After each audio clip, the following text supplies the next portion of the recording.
അസ്സലാമു അലൈക്കും പ്രിയമുള്ള സഹോദരി സഹോദരന്മാരെ, നമ്മുടെയെല്ലാം ജീവിതത്തിൽ അള്ളാഹു സന്തോഷവും സമാധാനവും നൽകുമാറാകട്ടെ. ആമീൻ. നാം ഓരോരുത്തരും പലതരത്തിലുള്ള വിഷമങ്ങളും പ്രയാസങ്ങളും അനുഭവിക്കുന്നവരാണ്. ജീവിതത്തിൽ പ്രയാസങ്ങളും പ്രശ്നങ്ങളുമില്ലാത്ത ഒരാളും ഉണ്ടാവുകയില്ല. ചിലരുടെ ജീവിതത്തിലാണെങ്കിൽ ചില പിണക്കങ്ങളും ഇണക്കങ്ങളുമായി ജീവിതം അങ്ങനെ മുന്നോട്ട് പോകും. ചില പിണക്കങ്ങളും കുറ്റപ്പെടുത്തലുകളും നമ്മെ ശരിക്കും വേദനിപ്പിക്കുന്നതാണ്. ഒരു തെറ്റും ചെയ്യാതെ പലരുടെയും മുന്നിൽ നാം കുറ്റക്കാരായി മാറുന്നു.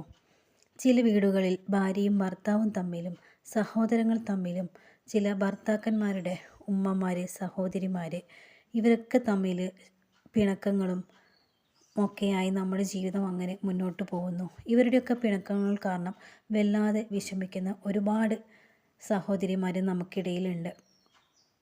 ഭർത്താവിൻ്റെ ദുസ്വഭാവം ഒന്ന് മാറാൻ, ഭർത്താവിൻ്റെ ഉമ്മയുടെയും സഹോദരിയുടെയും സ്വഭാവം ഒന്ന് മാറി നല്ല സ്നേഹത്തോടെ നമ്മളോട് സംസാരിക്കാൻ, ഇങ്ങനെയൊക്കെ ആഗ്രഹിക്കുന്നവരാണ് നമ്മളിൽ പലരും.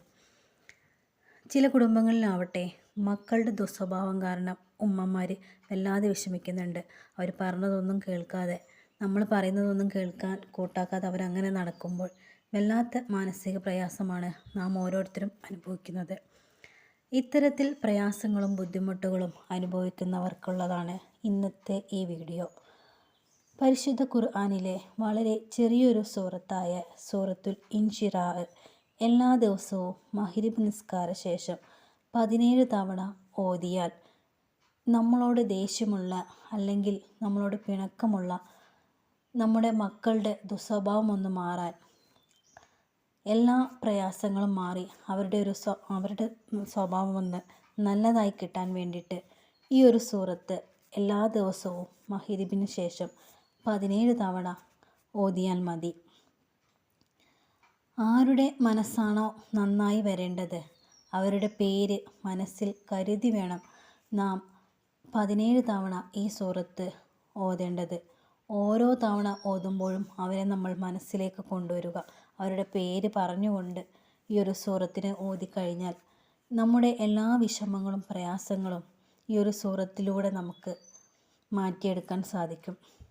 ഇത്തരത്തിൽ പ്രയാസങ്ങൾ അനുഭവിക്കുന്ന അവരുടെ കുടുംബത്തിൽ സന്തോഷവും സമാധാനവും ഈ സൂറത്തിൻ്റെ ബർക്കത്ത് കൊണ്ട് അള്ളാഹു നൽകും. എല്ലാ പ്രയാസങ്ങളും മാറി സന്തോഷത്തോടെയും സമാധാനത്തോടെയും ജീവിക്കാൻ അള്ളാഹു നമുക്ക് തൗഫീഖ് നൽകുമാറാകട്ടെ. ആമീൻ യാ റബ്ബൽ ആലമീൻ.